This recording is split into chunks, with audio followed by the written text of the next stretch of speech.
Les manifestations citoyennes pour la refonte du système et la démission d'Anne Jadwin ont repris ce lundi dans la capitale, marquée par une répression immédiate et l'absence totale de dialogue.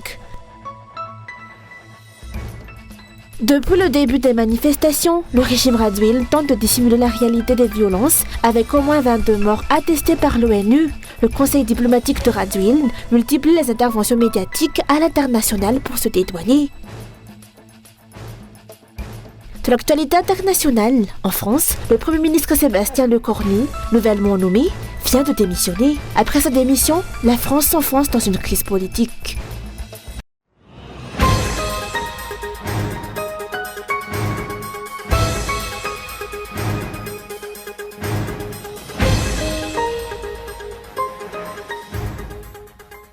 Reprise des manifestations citoyennes pour la refonte du système et la démission d'Anne Jadwin ce lundi. Les manifestations de ce jour dans la capitale ont été marquées par l'absence totale de dialogue entre les forces de l'ordre et les manifestants, remplacées par le lancement immédiat de grenades lacrymogènes.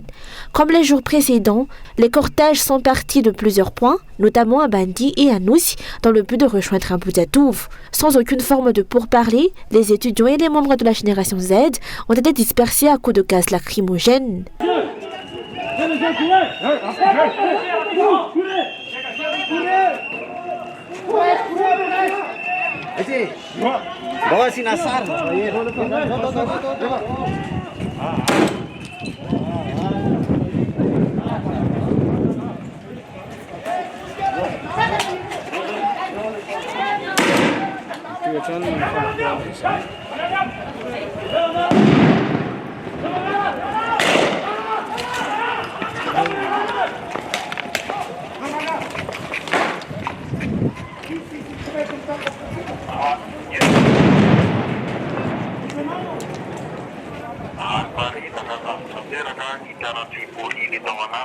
À un Bandi, les forces de l'ordre ont poursuivi les manifestants jusqu'au rond-point et poste d'un Bandi, procédant à plusieurs arrestations. Un manifestant a notamment été interpellé.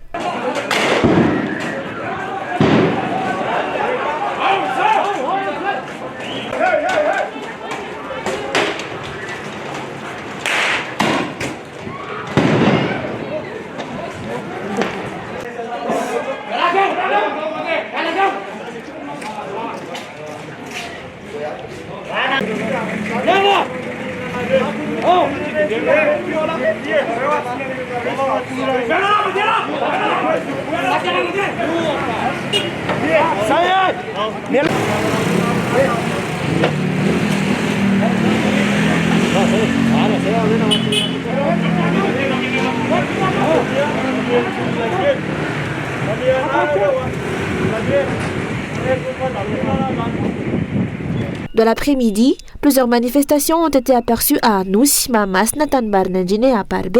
Ils ont quitté ces lieux vers 15h avec l'intention de se diriger vers Abuja-Touf.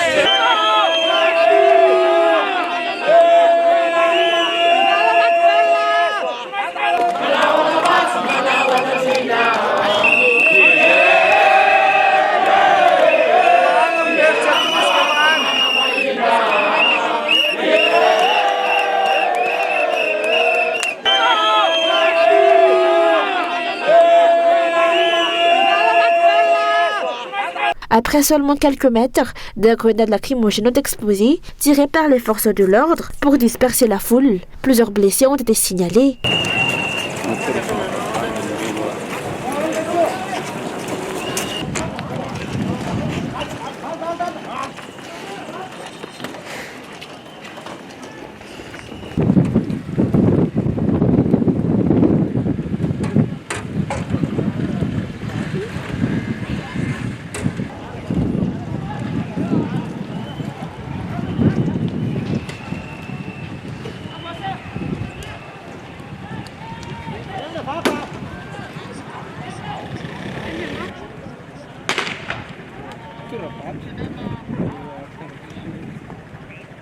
Des affrontements ont également éclaté entre les forces de l'ordre et les manifestants à Anosbe vers 16 heures.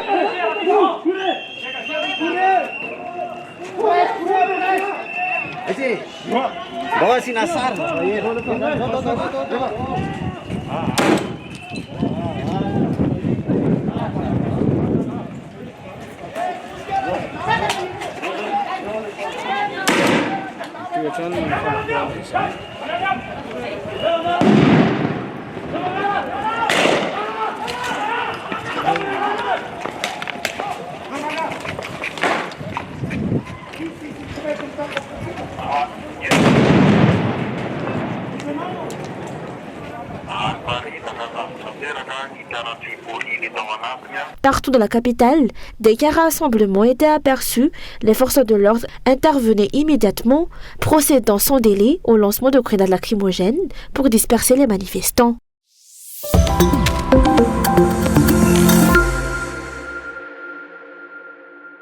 Au-delà de la capitale, les manifestations ont également repris dans plusieurs régions du pays. À Touliage, la jeunesse de la génération Z a une nouvelle fois intensifié son mouvement de contestation et réaffirmé sa demande de démission d'Andrazuil ce matin. Cependant, les forces de l'ordre ont dispersé la mobilisation à coups de gaz lacrymogène, alors que les jours précédents s'étaient déroulés sans incident majeur.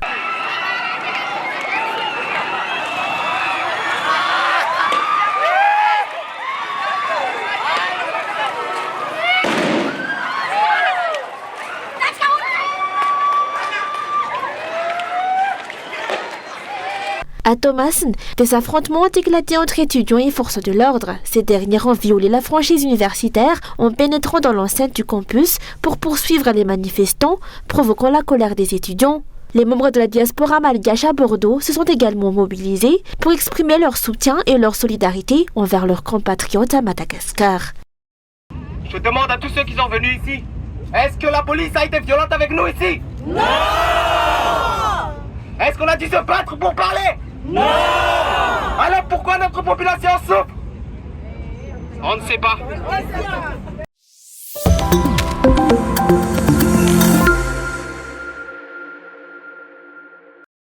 Le régime Radziwiłł, fidèle à ses habitudes, continue de mentir et de dissimuler la réalité réelle dans le pays. Depuis le début de la lutte, le 25 septembre jusqu'à ce jour, de nombreux morts ont été signalés dans plusieurs localités de l'île. Parmi les victimes identifiées figurent des étudiants, des pères de famille et des enfants innocents, décédés à la suite de tirs, de l'inhalation de gaz lacrymogène ou pour d'autres raisons diverses. L'Organisation des Nations Unies a fait état il y a quelques jours de 22 décès. Ce chiffre illustre la nature violente des forces de l'ordre, désormais transformées en forces de répression, dont les exactions sont largement relayées sur les réseaux sociaux et dans les médias, tant locaux qu'internationaux. Ce bilan démontre que le régime Radziwiłł ne se soucie ni des droits humains, ni des accords internationaux, ni de la Constitution, ni des lois, et qu'il est prêt à tout pour faire taire le peuple malgache majoritaire. Le bilan des 22 morts est certainement connu des partenaires financiers et techniques de Madagascar, comme en témoignent les condamnations successives émises par les ambassades étrangères basées dans le pays. Déjà discrédité, le régime Radziwiłł l'est encore davantage aux yeux du monde par ce chiffre. Il tente désormais de sauver la face en multipliant les passages dans les médias internationaux, tels que TV5 Monde et France 24, afin de se dédouaner. Parlons de la violence, 22 morts, non, selon... il n'y a pas eu 22 morts, madame. C'est l'ONU qui dit ça. C'est un chiffre qui a été annoncé par une agence de l'ONU. Oui. Ce chiffre ne repose sur rien. Quels sont les vôtres? Quels sont vos chiffres? Ce chiffre ne repose sur rien. Notre représentation diplomatique à Genève a demandé des explications à l'Organisation des Nations Unies. Ces explications ne nous sont pas parvenues. Il y a effectivement eu des morts dans ces manifestations-là. Mais quels sont vos chiffres? Il y a eu effectivement des morts dans ces manifestations-là. Et quels sont les vôtres? Quels sont vos chiffres? Ce chiffre ne repose sur rien. Dans toutes ces interventions médiatiques, les journalistes ont cherché à connaître le chiffre officiel du régime, s'il diffère de celui annoncé par l'ONU, mais aucune réponse n'a été donnée. Le conseil diplomatique d'Andrazuil a systématiquement éludé la question, un comportement typique du régime Radziwiłł et de son entourage. L'immobilisme perdure. Aujourd'hui, l'ONU est accusée de se tromper et d'être incompétente, tandis que le régime Radziwiłł prétend détenir la vérité. Une vérité pourtant introuvable, puisque l'on ignore toujours si le chiffre officiel est supérieur ou inférieur aux 22 décès annoncés par l'ONU. Ce n'est pas la première fois que le régime Radziwiłł s'estime au-dessus des institutions internationales. Par le passé, Radziwiłł avait déjà contesté les chiffres et analyses de l'ONU et de la Banque mondiale, classant Madagascar parmi les pays les plus pauvres du monde, affirmant alors que ces données pouvaient être manipulées et que la population n'était pas pauvre, mais heureuse, si l'on se réfère à l'histoire. Autre constante de ce régime, le décalage entre les paroles, les actes et les instructions données. Il y a quelques jours, lors d'une rencontre avec l'Ordre des journalistes, il avait été annoncé que toutes les institutions et centres gouvernementaux seraient ouverts afin de permettre aux journalistes d'obtenir et de diffuser librement des informations à la population. Pourtant, lorsque les journalistes ont voulu aider le régime à clarifier ou à confirmer le bilan de 22 morts avancé par l'ONU, rien n'a changé. Aucun responsable n'a pu leur fournir la moindre information. Dans les hôpitaux publics d'Atalanlajiv, la réponse a été la même. Aucune information ne peut être communiquée aux journalistes concernant les troubles actuels dans le pays. Une réponse attendue par certains journalistes qui estiment que rien n'a changé sous le régime Radziwiłł. Le président déclare une chose mais ordonne à ses fonctionnaires d'en faire une autre. Le peuple devra donc attendre le retour au calme pour connaître le véritable nombre de victimes et de blessés de cette lutte populaire. Ce manque de transparence demeure une faille majeure du régime et l'une des causes profondes de la contestation actuelle. Il n'est donc pas surprenant que le lien soit rompu, que la confiance entre dirigeants et dirigés ait disparu, minée par les mensonges et les promesses non tenues. Le peuple est désormais conscient et assume ses responsabilités. La jeunesse, elle, n'abandonnera pas avant d'avoir atteint son but, c'est-à-dire libérer Madagascar.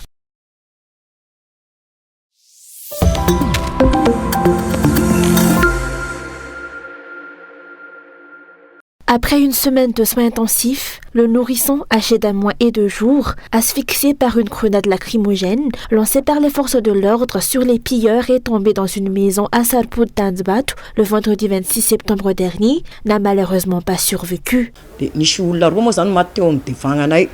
personnes sont mortes devant notre domicile.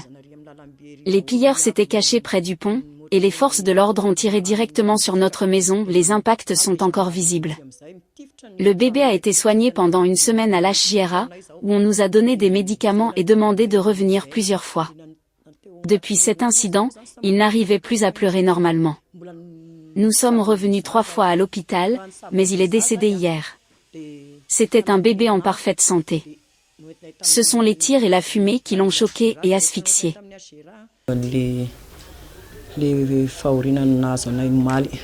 Selon la famille, tous les frais médicaux ont été pris en charge par leurs propres moyens. Le bébé a été enterré hier dans une grande douleur. La grand-mère appelle les autorités à ouvrir une enquête sur ce drame et à se rapprocher de la famille endeuillée, victime des abus des forces de l'ordre.